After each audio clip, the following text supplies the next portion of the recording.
For 300 years, the Targaryen dynasty ruled Westeros.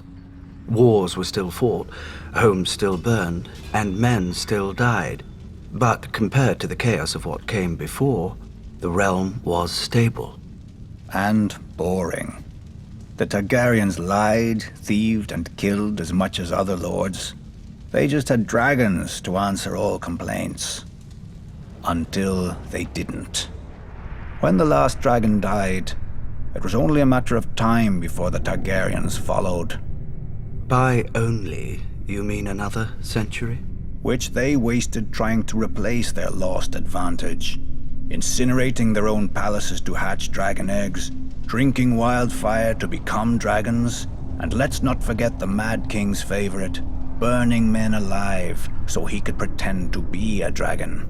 We urged Aerys to pardon Brandon Stark. The boy had threatened Prince Rhaegar, but Rhaegar had stolen the boy's sister. And the boy was the eldest son of our Warden of the North. Who's the greater fool, a Mad King or the man who reasons with him? Aerys saw knives in every shadow. When you told him to treat the Starks with caution, you made him afraid. And what he feared, he killed. I wouldn't have thought you, of all people, would bother with recriminations for Brandon's death, Lord Baelish. Not after your, shall we call it, duel with him? Brandon was as arrogant as he was stupid. Like his father, Lord Stark, who answered Aerys' summon to the capital. They earned their fates. But the younger son, Ned, what was his crime? That Aerys ordered his death as well. Unlike men, families don't die when you lop off their head. At the very least, you should have pointed out that loyal and dutiful Ned was living with Jon Arryn, a proud and over-righteous lord with an impregnable castle and no sons of his own. Perhaps you could have spared Aerys the embarrassment of revolt. If only we'd had the foresight to consult you, Lord Baelish, but I suppose first we'd have had to know who you were. Nobody knew Robert Baratheon either, yet he claimed the right to sit on the Iron Throne. He had Targaryen blood, through his mother. A pretty dress for an ugly truth.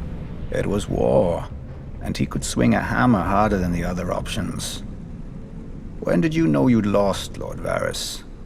When Robert Baratheon killed Prince Rhaegar on the Trident. Wrong.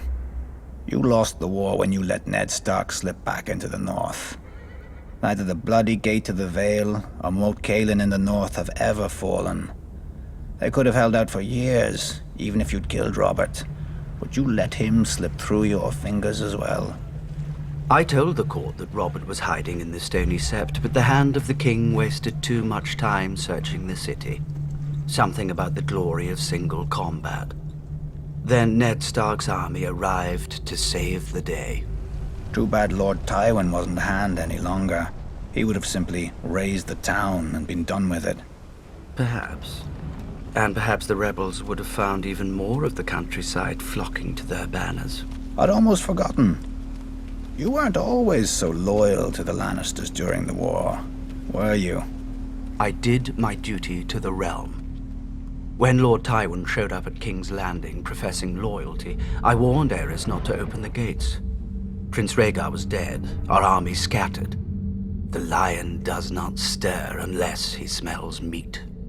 I admire your powers of persuasion, Lord Varys. Few could traffic in so many secrets to so little avail. Grand Maester Pycelle told Aerys what he wanted to hear, that his old friend Tywin was there to save him. Then Aerys' old friend sacked the city, and his son stabbed Aerys in the back. A regrettable, though necessary action. As were the pardons the new King Robert bestowed on the Royalists. Mace Tyrell, Barristan Selmy, you. King Robert wisely chose order over vengeance. Jon Arryn wisely chose for Robert, but Jon Arryn died. Then Robert, then Ned. So ended their glorious revolution. And Westeros has been burning ever since. Let it. How Targaryen of you. One of the mad ones. Fire turns even the proudest oaks to ash, leaving newer roots, space to climb.